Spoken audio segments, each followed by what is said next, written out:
গেছিলাম, কিন্তু সেটা প্রথমে আমরা বেরোনোর পরে ছাত্রলীগ আমাদের বাধা দিছে, সেটা আমরা করছি, বাধা পেরাইছি, কিন্তু পরে আমাদের উপরে পুলিশ বোম মারছে এবং টিয়ার সেল মারছে, পরে ডাবল বুলেট নিক্ষেপ করছে।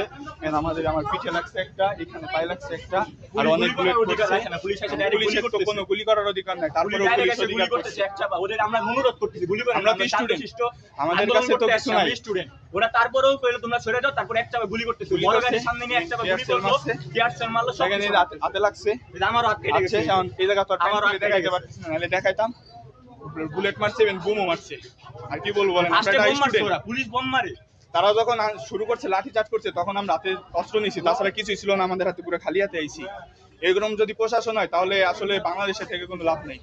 প্রশাসনের ধিক্কার জানাই, সরকার